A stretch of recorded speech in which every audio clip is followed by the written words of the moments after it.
The summer sun in southern Georgia didn't just scorch the pavement, it revealed things.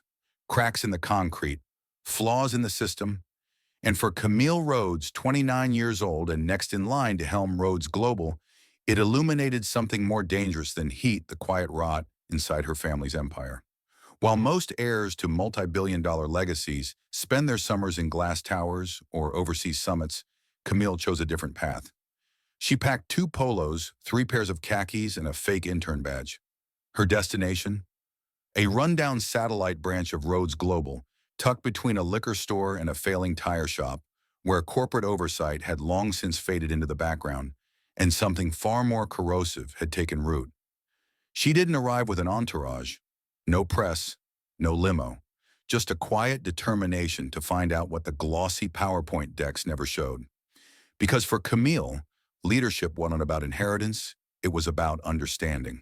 And the only way to understand the pain in the walls of a company built in her family's name was to feel it for herself. At first glance, no one noticed her. A slim woman with a calm demeanor and clean sneakers, she blended in like an afterthought. Her badge read Rhodes Intern. No one looked twice. That was the plan. Camille spent her first few days restocking shelves, labeling boxes, observing the rhythm of a workplace stuck in time, but it didn't take long for the cracks to show. Subtle at first, a cold shoulder here and avoided glance there. But by the end of the first week, the signs weren't subtle anymore. When she asked a colleague where the restroom was, he casually told her not to use the one near the break room. "That one's not for you," he muttered without explanation. The implication hung heavy in the air. Moments later, she found herself in a dimly lit hallway that smelled of mildew using a bathroom, with a broken lock and a mop leaning against the wall. It was unspoken but clear as a black woman, supposedly just an intern, she was expected to stay in her place. Then came the incident at the coffee machine. Camille reached for a cup like everyone else, only to be halted mid-motion by a voice that cut across the room. "That's for staff," only the manager barked. Harold Langston, operations manager. Tie strained at the neck, smile nowhere in sight. When Camille calmly replied that she was staff, he scoffed. "Interns don't count. Company policy." A few people laughed, not with humor, but with habit. And Camille, though burning on the inside, simply stepped back. She wasn't here to react. She was here to learn. Over the next several days, she saw a pattern that felt deliberate. Black employees were routinely passed over for advancement. They were overworked, underpaid, and publicly scolded for things they didn't do. Camille watched Marcusa, sharp, well-educated man with 2 degrees, be ordered to scrape gum off the underside of conference room chairs, while a new white hire shadowed a senior executive. She heard whispers about them being lazy or always complaining. She witnessed Carol, a mid-level supervisor, throw a dirty mop at her feet and blame her for floors she didn't clean. And all the while, she felt the weight of something far more dangerous than outright hatred, normalized indifference. But Camille didn't flinch. She took notes. She kept receipts literally and figuratively. Each insult, each manipulation, each illegal task assigned under the banner of miscellaneous duty was cataloged. Quietly, thoroughly. Because while others saw her as invisible, Camille saw everything. And as she sat on a worn bench one evening, dusk falling around her like a curtain, she thought of her late mother's words, "You can't fix what you don't feel, and you can't feel what you don't see." Camille was seeing it now, feeling it now in her bones. And what she saw wasn't just one bad manager or one toxic workplace. It was a system engineered to silence, to suppress, to exploit. She knew she couldn't act yet, not without proof, not without understanding the full scope of what had gone wrong. But she also knew this: she would not walk away. Because Camille Rhodes didn't come here to check a box. She came to hold a mirror to the company's soul, and she wasn't leaving until it saw what it had become. The morning air was heavy with humidity and something else: resolve. Camille Rhodes stepped off the city bus with her hands tucked in the pockets of her khakis and her shoulders squared against the weight of what she had chosen to carry. 2 weeks in, and the illusion had fully shattered.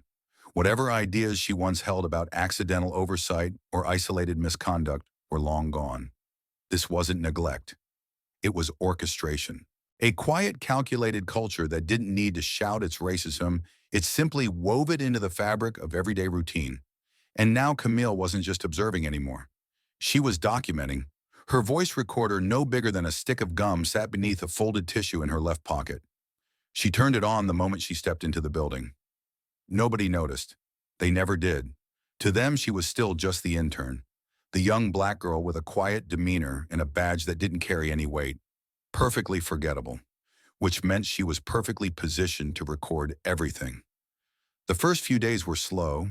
Most people saved their venom for whispered conversations, off-the-record jokes, or closed-door mentoring sessions. But Camille had already mapped the terrain. She knew where Carol liked to corner new hires to drill in the chain of command. She knew when Harold brought interns into his office for unlogged discussions. And she knew how to place herself in just the right spot, restocking toner, organizing clipboards, wiping down Surface S, so no one would question her presence. It was during one of those unassuming afternoons near the copier room when the door to Harold's office creaked open just slightly. She didn't see them, but she heard them. No, listen. Harold said, his voice low but not cautious. I don't care what her resume says. She's here to clean. That's what we use them for. You think corporate actually checks, please? All they want to see is a few brown faces on a report and a good photo for the diversity newsletter. Camille's heart thudded, not with fear, but with confirmation. She heard the young intern across from him, Jake, fresh out of college, mutter something nervous and unintelligible. Harold responded with a chuckle that made Camille's stomach turn. Relax. You play ball with me, you'll go far. Just don't waste time uplifting people who don't know their place. The recorder caught every word. Camille backed away, careful not to draw attention, and walked straight to the storage room. She closed the door behind her, pulled out the recorder, and listened again, and again, and again. Each time her jaw clenched a little tighter. This wasn't just about how employees were treated. It was about how they were used. Black interns weren't being hired for development. They were being hired as props. Human proof that Rhodes Global was inclusive, all while being funneled into cleaning roles, unpaid errands, and humiliating tasks meant to remind them they were expendable. That night, Camille didn't sleep. She sat at her kitchen table, the glow of her laptop bouncing off a glass of untouched water. She clipped the audio files, labeled them by time and date, and created folders for each category of abuse, verbal disrespect, task misuse, financial misconduct, policy manipulation. Her screen became a mosaic of hard evidence. By the end of the week, she had upgraded her tools. The voice recorder was replaced with a discreet PIN camera stitched into the corner of her intern badge. The lens was barely visible, but it captured everything. Carol rolling her eyes when Marcus asked for help. Harold assigning a black employee to wash his car over the weekend, and a supervisor joking in the break room that DEI should stand for Don't Expect Inclusion. Laughter followed. Not nervous, not ashamed, just business as usual. Camille began cross-referencing internal memos with timesheets, HR logs, and pay stubs. Marcus Hood worked at the company for 4 years and held 2 degrees, was officially classified as part-time sanitation, though he worked 40-hour weeks and often came in on Saturdays. His wages were 20% lower than a white temp who started a month ago. Worse yet, Marcus' job title had never been updated since year 1, which meant he had never been considered for promotion because on paper there was nothing to promote from. When she asked him about it over lunch, he just laughed. Oh, that's miscellaneous duty, he said, sipping flat soda. That's when they send you to mow Harold's lawn or pick up Carol's dry cleaning. I once had to drive Carol's mom to a doctor's appointment in my own car. Camille blinked. They reimbursed your mileage, right? Marcus stared at her like she had told a joke. Girl, I barely got thanked. Camille felt a wave of heat behind her eyes, not from embarrassment but rage. Not the kind that bursts, the kind that builds. She kept her expression still knotted and added the details to her file later that night. On a quiet Friday, she got her break. Most of the office had cleared out early for the weekend. Camille stayed behind ostensibly to reorganize the supply closet. But once the coast was clear, she slipped into Harold's office, using the blind spots she had memorized from the security camera rotations. She opened the bottom drawer of the filing cabinet labeled Diversity Initiatives. Inside were 3 binders, The first contained HR spreadsheets showing strong minority hiring statistics across various branches, impressive numbers. But on closer inspection, a disturbing pattern emerged. Almost none of the Black or Latino hires had promotion tracks. Many were marked probationary, no advancement. Her own name was in the file C, Rhodes Intern, General Cleaning. No upward path, no future, just a placeholder to check a box. The second binder included staff assignments and project memos. Again, a trend. Black employees were frequently marked Maisuri, with scribbled notes like yard duty pickup at 3 or outreach. These weren't roles. These were errands, and they had been quietly embedded into the company's system for years. But it was the final folder tucked behind a finance binder that chilled her most. A handwritten ledger, not digital, not logged, just paper and ink. Names, tasks, and dollar amounts. Deshaun, $10 car wash. Marcus, $25 yard. Tiana, $15 pickup dry cleaning. At the bottom, find way to compensate, avoid audit. Use community fund. Camille put the binder back exactly as she found it. She walked out calmly, her heart racing, but her mind razor sharp. This wasn't negligence. It was exploitation, deliberate, documented, hidden in plain sight. Harold Langston wasn't just a bad manager. He was a thief stealing labor dignity and opportunity from people who had no platform to fight back. Back in her apartment, Camille spread everything out: audio clips, video footage, HR memos, scan files, and emails from whistleblowers she had quietly encouraged to speak. A case was forming, not just against Harold, but against a culture that had allowed him to operate unchecked. And then it came. A plain white envelope placed in her locker one Tuesday morning, embossed with the Rhodes seal. Inside, a formal invitation: quarterly review, all staff attendance requested. This was it. For the first time, Camille wouldn't just be listening, she would be speaking. She closed her laptop that night with a soft click, exhaled, and whispered to herself, "You don't get to look away anymore," because now neither would anyone else. The conference room buzzed with anxious energy. Coffee had been poured twice. Ties were adjusted, laptops flipped open and quickly closed again. The quarterly review was usually a formality, a space for Harold Langston to present vague performance metrics, sprinkle in words like synergy and growth trajectory, then wrap things up with forced applause and a box of lukewarm bagels. But today was different. Camille Rhodes sat near the back of the room, still wearing the same plain khakis, the same no-frills polo, the same discreet badge. Her presence drew no attention. That was intentional. She hadn't come to be seen until now. The board members filed in late as usual, their tailored suits a stark contrast to the blue-collar workforce seated beside them. Camille scanned the faces. Most looked bored. Some looked distracted. None of them suspected that the room they'd entered was about to become a courtroom. Harold stood at the front, smug as ever, radiating confidence. His tie was too tight. His grin was too wide. He shook hands with regional directors, threw a lazy thumbs up to the VP of Operations, and tapped the mic twice before beginning. "Welcome, everyone. I'll keep this brief. Just some key updates, exciting news about our diversity benchmarks, and a few shout-outs for hard work this past quarter." Camille's fingers grazed the small remote in her pocket. Harold launched into his usual song and dance. Charts appeared on the screen behind him. Productivity gains, turnover rates, diversity metrics trending upward. It was all a lie, and Camille had the proof.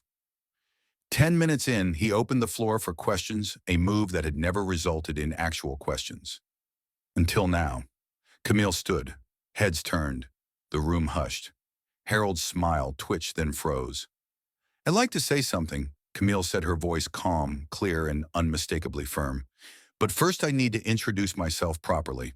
She stepped forward. The movement was deliberate, controlled, like the drawing of a curtain before the main act. "My name is Camille Rhodes," she said, removing her badge and letting it fall softly to the table. "I'm not an intern. I'm the incoming chairwoman of Rhodes Global." The silence shattered into gasps, sharp inhales, and one or two whispered, "Wait." What Harold blinked. Once, twice. He didn't move. "I came here undercover," Camille continued, "because I needed to understand firsthand how our people are treated when they don't wear a title. I needed to know what happens when leadership isn't watching. What I found is not just disappointing, it's dangerous." She pulled the remote from her pocket and aimed it at the projector. The screen flickered. Then Harold's voice filled the room. "She's here to clean. That's what we use them for." A collective stillness took hold. People didn't move. They didn't breathe. The sound of Harold's voices, mug confident, unmistakable, ricocheted off the walls like a bullet. Then came another clip, and another. Carol waving off a black employee asking to use the staff microwave. Jake the intern nervously agreeing with Harold's suggestion that diversity hires were nothing more than PR cover. Laughter, disdain, dehumanization. Camille didn't flinch. She clicked through each file like a prosecutor laying out her case. "This is not just prejudice," she said, facing the stunned room. "This is exploitation. This is theft. Black employees at this branch have been forced to perform unpaid labor cleaning yards, running errands, transporting relatives, all off the books. I have logs, audio, video, and documentation cross-referenced against official company records. These violations were not isolated. They were institutionalized." Her voice didn't rise. It didn't need to. She held up the printed ledger, Harold's personal list of names, tasks, and cash amounts. She read excerpts aloud. Marcus Car Wash, Tiana Grocery Run, Deshawn Babysit, all marked under miscellaneous duty, all unpaid, all hidden. One board member shifted uncomfortably in his seat. Another removed her glasses and rubbed her forehead. Harold still hadn't spoken. His face had drained of color. His mouth parted slightly as if he were about to object, but no words came. "I am filing formal civil and criminal complaints," Camille said. "Effective immediately, Mr. Langston is relieved of his duties. His access to all systems has been revoked. Legal proceedings are underway." Right on cue, two security guards entered from the rear of the room. The timing had been rehearsed. Camille had made sure of it. Harold looked around for an ally, a defender. He found none. He was led out in silence. No one clapped. No one smiled. The moment was too raw for celebration. It was the quiet after a storm, the kind that leaves a room covered in truth and debris. Camille turned back to the employees. Her voice softened. "To those of you who were silenced, sidelined, and overlooked, I see you. I walked your halls. I listened to your stories. And I promise this is not where your value ends. This is where your voice begins." A single clap rang out, then another, and then the room erupted, not in cheers but in release. It was the sound of justice, no longer waiting for permission. The hours that followed moved quickly. Human resources began emergency audits. The internal ethics team launched staff interviews. Legal advisors worked through the weekend. Every affected employee's name was logged for restitution. A third-party agency was brought in to oversee compliance and prepare reparative recommendations. Camille remained at the center, not commanding, but coordinating. She didn't delegate this. She owned it. She met with Marcus, with Tiana, with Deshawn. She apologized, not on behalf of the company, but as the woman who would now lead it. And they didn't bow. They didn't thank her. They stood with her eye to eye. That was enough. A week later, Camille addressed the entire Rhodes Global Network in a live-stream town hall. No teleprompter, no spin. She told the truth. She outlined the abuse. She named the perpetrators, and she announced sweeping reforms. An independent equity oversight board with disciplinary authority. A whistleblower hotline operated by an outside firm, fully anonymous. Mandatory anti-discrimination training led by trauma-informed educators. A complete audit of hiring, pay, and advancement practices across all branches. Back pay and formal apologies for all affected workers. But more than policy, Camille issued a challenge. "Silence," she said, "is the currency of injustice, and we will no longer pay that price." 2 weeks later, Camille returned to the branch. This time not as an intern. She wore a tailored navy suit, low heels. Her badge now bore her full name and title. The air inside the building had changed. People looked up when she walked by. Some smiled, some nodded, some teared up and quickly looked away. Marcus met her in the hallway. "I don't know what to say," he murmured. "You don't have to," she replied. "You were never the one who needed to explain." At the end of the visit, she called a final meeting, informal, unrecorded, just her and the team. No speech, no script. She listened. She let them speak. She heard the frustration, the hope, the long-buried dignity rising back to the surface. As she turned to leave, one employee stood, then another, and another. No one told them to stand. They just did. Not for a title, not for a symbol, but for a choice. For the choice Camille had made to stand with them, not above them. The last thing she saw as she stepped outside was sunlight pouring through the doorway, framing her not as a savior, not as a CEO, but as a witness to something real, and the woman who refused to look away. And in that light, silence no longer ruled. Truth did. For most corporations, a scandal like the one that broke at Rhodes Global's Savannah branch would have triggered one of two predictable responses: sweeping it under the rug or offering a scripted apology, followed by quiet backpedaling. But Camille Rhodes was never trained to play it safe. She was raised to lead with integrity. And in the days following the explosive quarterly meeting, she made one thing clear to every executive, every board member, and every regional director: there would be no return to business as usual. The fallout came fast. News of Harold Langston's removal hit trade publications within hours. By the next morning, clips from Camille's confrontation, recorded by a staff member and leaked online, had gone viral. Millions viewed the moment she removed her badge, revealed her identity, and held the entire room accountable. The internet dubbed her the silent CEOA leader, who listened before she acted and acted without compromise. Some praised her, others bristled. A few powerful voices in the corporate world even warned her privately. "You're setting a dangerous precedent." Camille responded with a two-word email: "Good noted." Back at Rhodes Global's headquarters in Atlanta, the atmosphere had shifted from polished professionalism to quiet reckoning. Camille had returned not just as chairwoman, but as the moral epicenter of a company now staring into its own reflection.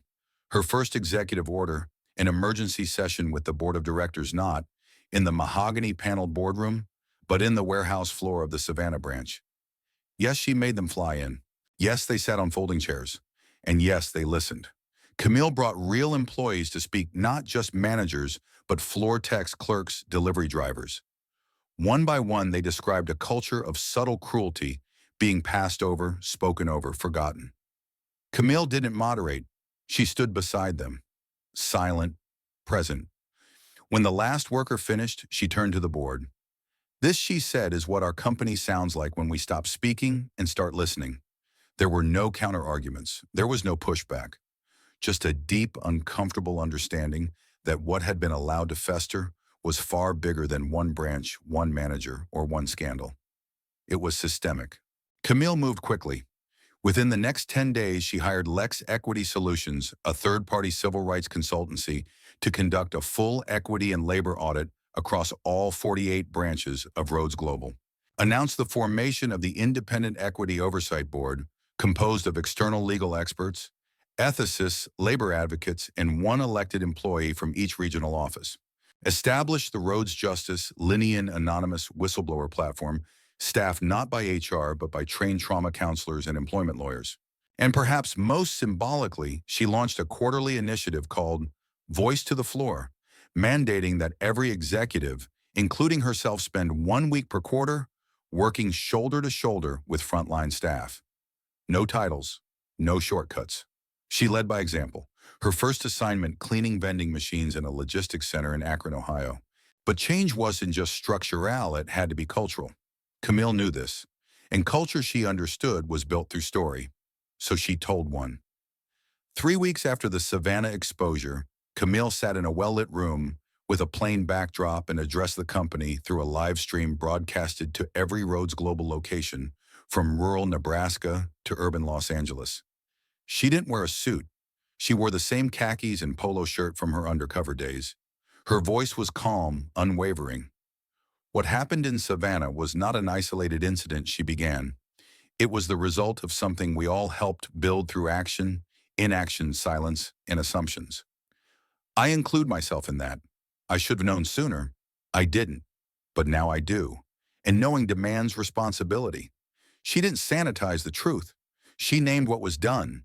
She named who did it. She named who let it happen. Then, with clear eyes and a steady breath, she said, "Power means nothing if it's not used to protect the powerless." And policy means nothing if it doesn't lead to dignity. It was the most watched internal broadcast in the company's 63-year history. From there, the ripple effect began. Branches across the country began holding their own town halls. Employees spoke up some for the first time in years. Stories surfaced of similar abuses, small and large, from Seattle to Jacksonville. Some were heartbreaking, some were infuriating, but all were finally being heard. Camille visited many of these branches in person.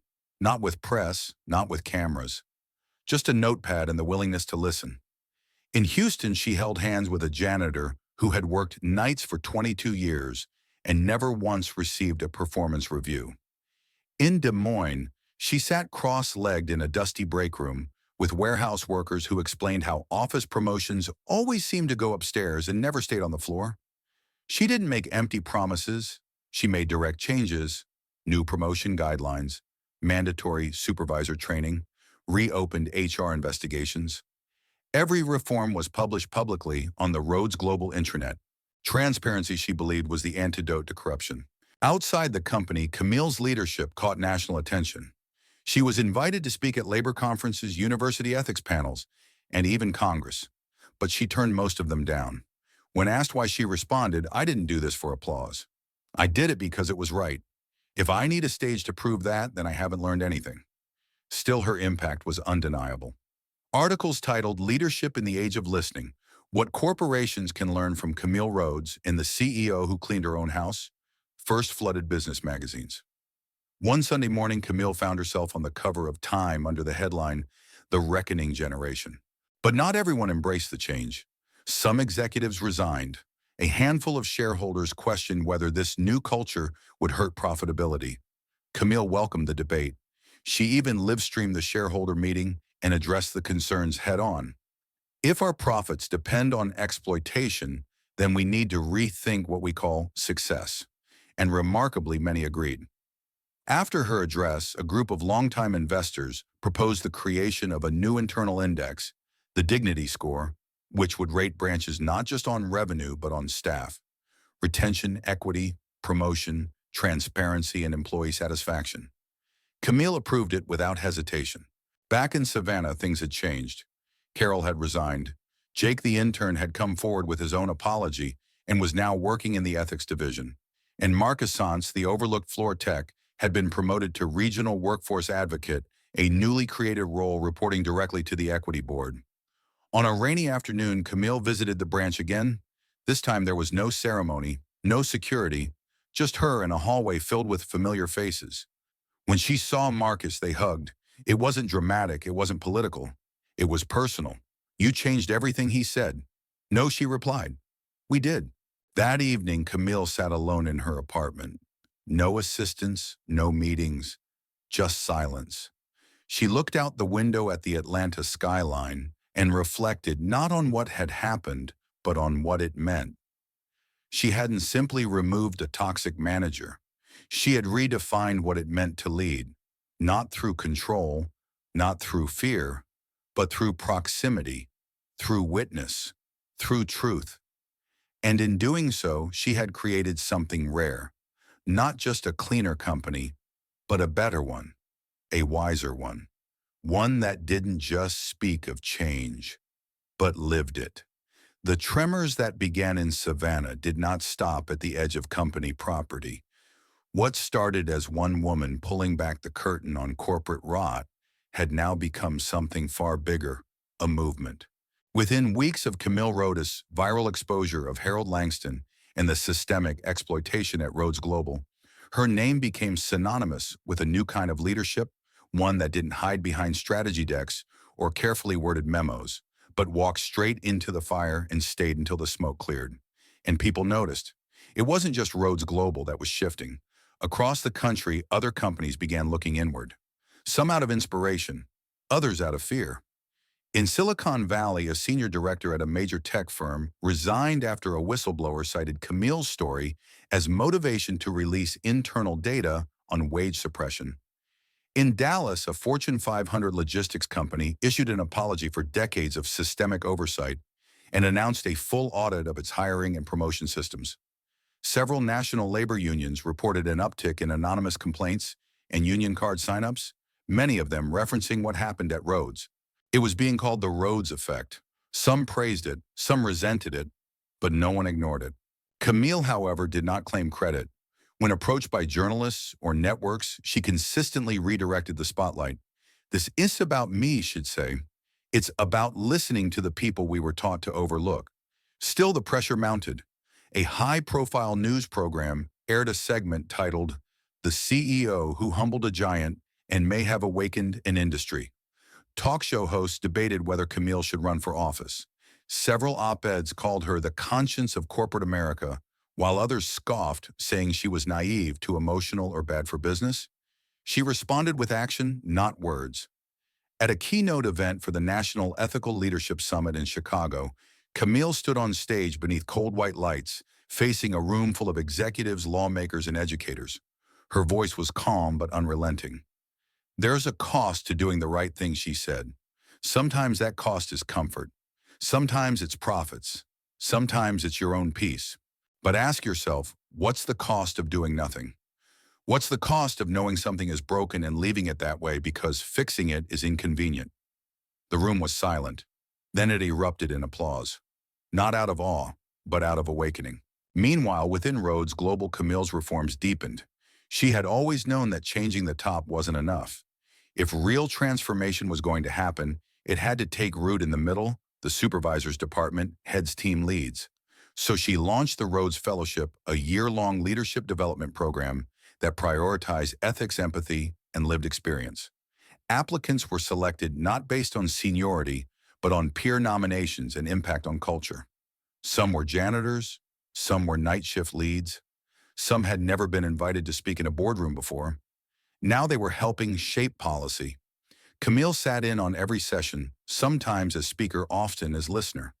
She didn't want them to mirror her voice. She wanted them to find their own. But outside the company walls, the backlash began to sharpen. Right-wing commentators mocked her as a woke heiress playing CEO. One radio host claimed Rhodes Global was on the brink of collapse because the girl boss got her feelings hurt. A few hedge funds whispered behind closed doors about whether her leadership style was too risky for the market. Camille didn't flinch.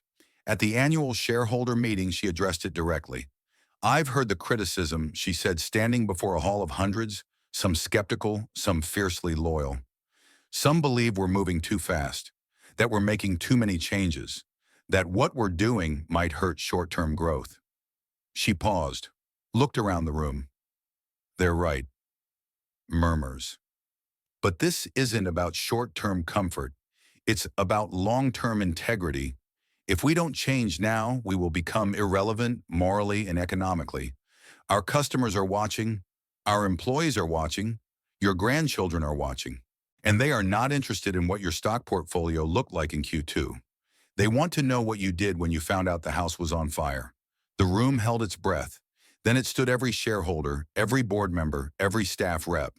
No one sat for the rest of her address. Months later, Camille was invited to the White House for a closed-door summit on corporate ethics. She declined the photo op but agreed to speak behind the scenes.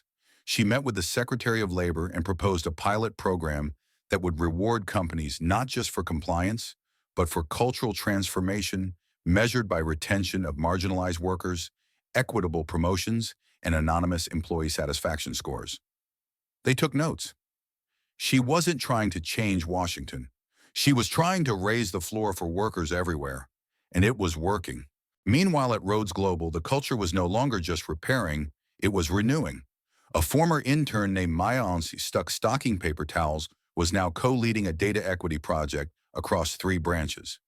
A middle-aged warehouse worker named Victor, known for his quiet wisdom and worn-out boots, was appointed to the internal review board after leading a roundtable that reduced staff turnover by 30% in 4 months. And Marcus, he wasn't just a face in a hallway anymore. He was a voice at the table. He was leading his own listening tour across the Southeast region. And everywhere he went, he told one story. Not about Camille, but about how power changed when someone dared to give it back. Camille kept her routine simple. She still answered emails late into the night, still rode the elevator with frontline workers, still asked interns how they were treated and believed their answers. One Friday evening, as she walked out of the Atlanta headquarters, a woman in her 60s approached her in the lobby. She had salt and pepper hair, calloused hands, and wore a badge that read, Facilities Central. You probably don't remember me, the woman said, smiling. Camille did. She'd met her during her undercover stint in Savannah. They'd stocked cleaning supplies together in silence for 30 minutes. No names exchanged. Just a quiet moment shared between strangers who didn't yet know what would unfold. I just wanted to say, the woman said, voice shaking slightly, this place feels different now. Not just better, fairer. You didn't just see us, you stayed. Camille nodded. No speech, no headline. Just a shared truth between two people who lived under the same roof, but on very different floors. And that more than anything was Camille Rhodes' legacy in motion. She hadn't built a new system. She'd exposed the old one. She hadn't saved anyone. She'd reminded them they were worth saving.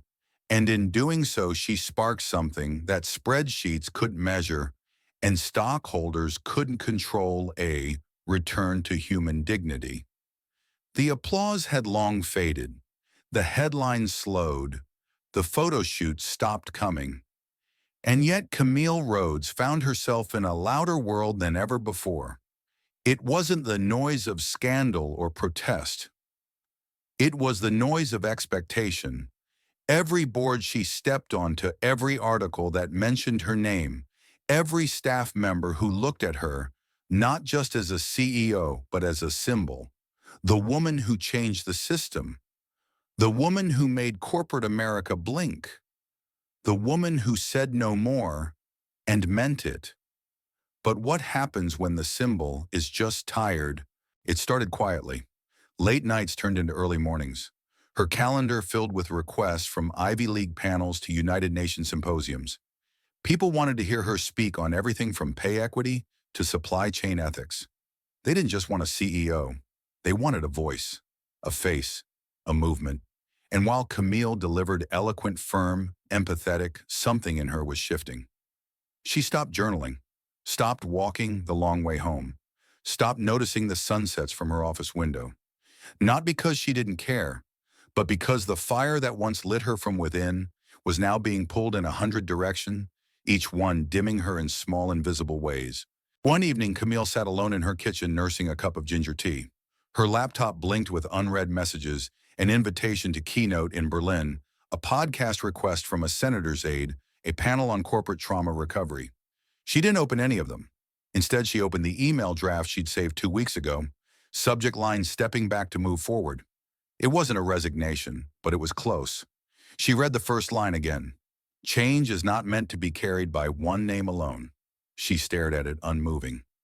Was she abandoning the mission or protecting it from becoming performative? Her phone buzzed. It was a text from Marcus. Just had a warehouse worker in Charlotte say she never thought anyone would treat her like she mattered. You did that. Rest if you need. We've got this. Camille smiled softly, and for the first time in weeks let herself cry. In the following days, she made a decision, not dramatic, not final, but essential. She began turning down appearances. She stopped allowing cameras in her meetings. She canceled her book deal. Instead, she scheduled one-on-one calls with the people who'd carried the weight beside her. Marcus Maya Victor, the ethics board, leads the fellowship mentors. In each conversation, she repeated the same phrase. The work doesn't belong to me. It belongs to all of us. And it did. Camille didn't vanish. She recentered. One weekend, she flew to the Pacific Northwest alone under a different name, no security detail. She stayed in a cabin surrounded by evergreens and silence. She chopped her own wood, read poetry, took long walks near fog-covered lakes, and she listened to the wind, to her own breath, to the voice inside that had been drowned by applause and obligation. She didn't think about strategy. She thought about legacy, not as a structure or statue, but as a ripple. A hand passed quietly from one life to the next. When she returned to Atlanta, her team noticed the change. She smiled more, talked slower, asked more questions, and gave fewer instructions. She started walking through the building again, not as an audit, but as a ritual. She checked in with janitors, asked new hires what scared them most about the job, spent time in the mailroom, just listening to banter. One day she passed a young intern sitting alone in the break room. He looked startled when she greeted him. You're her, right? He asked. The Camille Rhodes. Camille sat across from him, nodding. I've been trying to figure out what to say to you, he said quietly. But the truth is, I think I just want to know if it's okay to feel small sometimes. Like I want to make change too, but I get overwhelmed. She placed her hands on the table steady. It's not just okay, she said. It's human. We're not meant to carry the world, just the part we can reach. He exhaled like he'd been holding something in for days. So had she. Months passed. The press stopped chasing. The world moved on to other headlines. And Camille, she did something few expected. She declined her automatic reappointment as CEO. She chose instead to become chair of the Rhodes Foundation, a newly created independent philanthropic arm focused on workplace justice, ethical leadership, and trauma-informed reform in corporate environments. She handpicked a new CEO from within, someone who came from the floor, not the suite. Someone who still remembered what it felt like to be unseen. When asked by a reporter if she regretted walking away from day-to-day leadership, Camille said simply, "It was never about sitting at the head of the table. It was about rebuilding the table itself." She now travels quietly. No entourage, no headlines. She visits high schools, community centers, shelters. She speaks not of boardrooms, but of broken places and what it takes to make them whole again. At one event in Tulsa, a woman in her 70s stood during Q&A. "You remind me of the leaders we lost," she said, "but you're still here. Promise me you'll stay." Camille smiled gently. "I'll stay as long as I'm needed," she replied. "But even when I'm gone, the work remains." In a world obsessed with visibility, Camille chose presence over performance. She understood what too few leaders do. That real power is not about being followed, it's about giving others permission to lead. And perhaps that is the most radical legacy of all. The sun had just begun to rise over Atlanta, casting soft amber light across the skyline as it peeked through the tall windows of the Rhodes Foundation headquarters.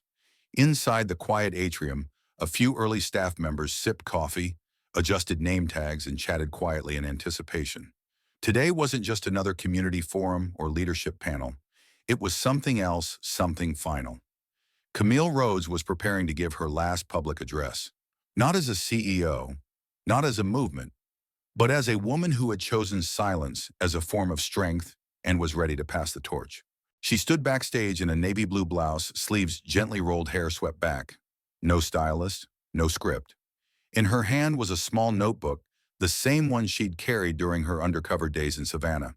The corners were bent, the binding loose, but inside were the voices that had shaped her: the janitor who worked 3 jobs, the intern who doubted his worth, the middle-aged driver who cried when he was finally addressed by name.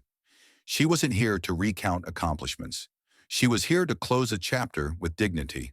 When she stepped onto the stage, there was no dramatic music, no lights dimming, just a warm hush from a room filled with community organizers, former employees, students, and a few members of the Rhodes Board who had flown in unannounced to witness what they knew would be the end of an era. Camille took a long breath and smiled, not with polish, but with peace. "I've been thinking a lot about echoes," she began, "about what stays behind when the noise fades."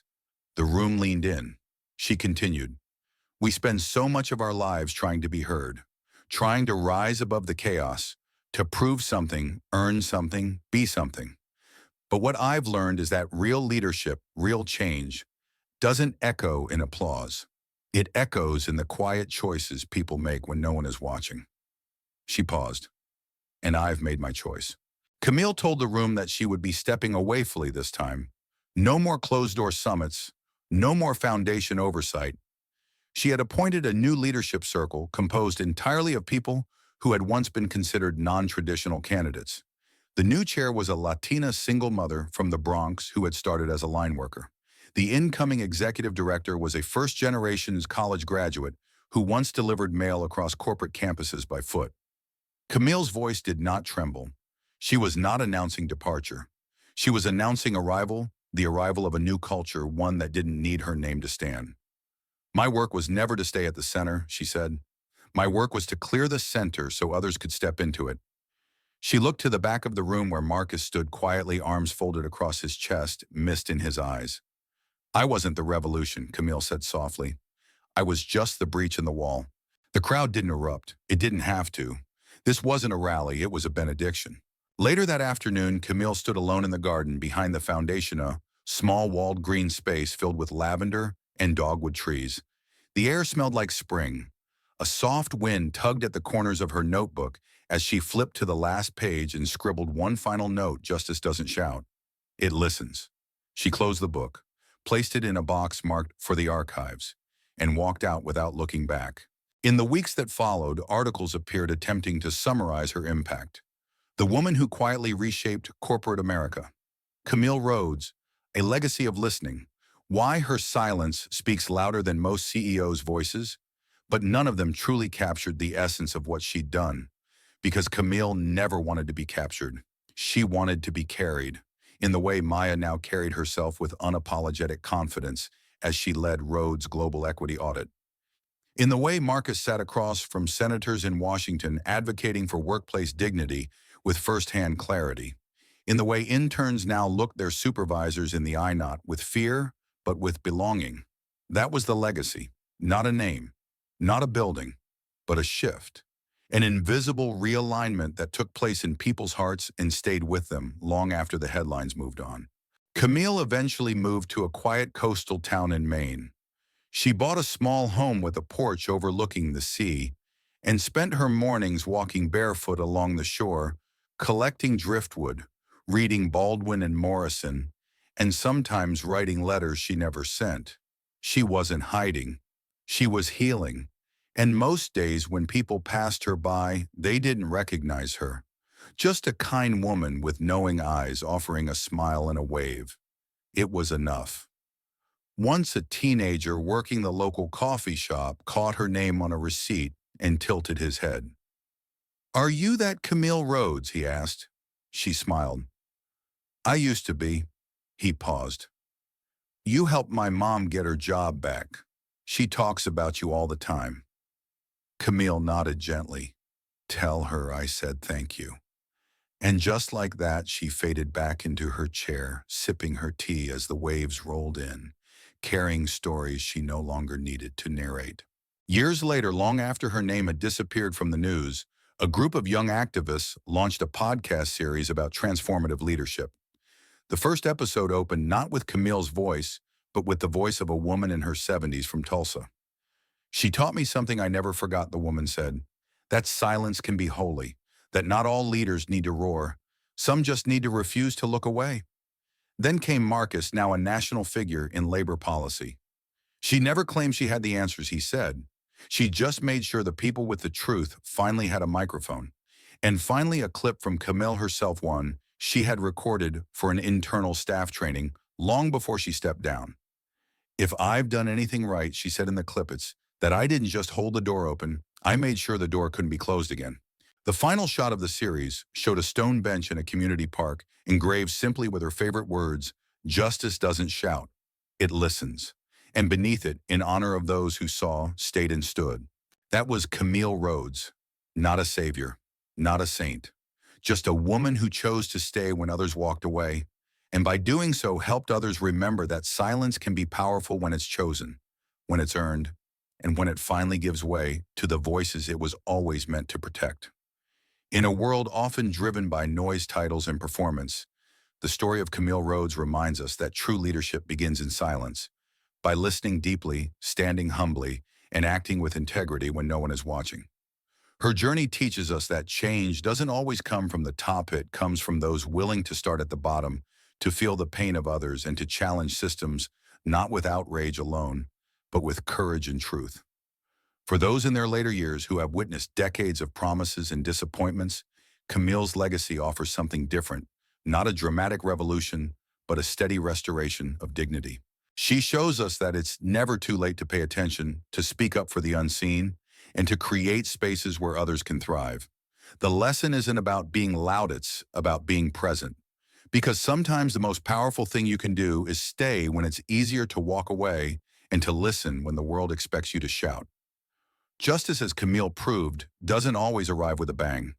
Sometimes it arrives on quiet feet, with clarity, with kindness, and with the lasting weight of truth. Camille Rhodes didn't set out to become a hero, she set out to do what was right. She listened when others were silent. She stood when it would have been easier to sit down. And through it all, she reminded us that quiet courage can shake the loudest systems. If Camille's story moved you, if you believe her choices mattered, let her know. Leave a comment below with your thoughts. What would you have done in her shoes? What advice would you give her now that she's stepping back, should she return? Mentor the next generation, or finally take the rest she's earned? Comment below to show your support. Share your reflections, ideas, or even a simple "Thank you, Camille." Because sometimes all it takes is one voice to tell someone you were seen you mattered and your work lives on.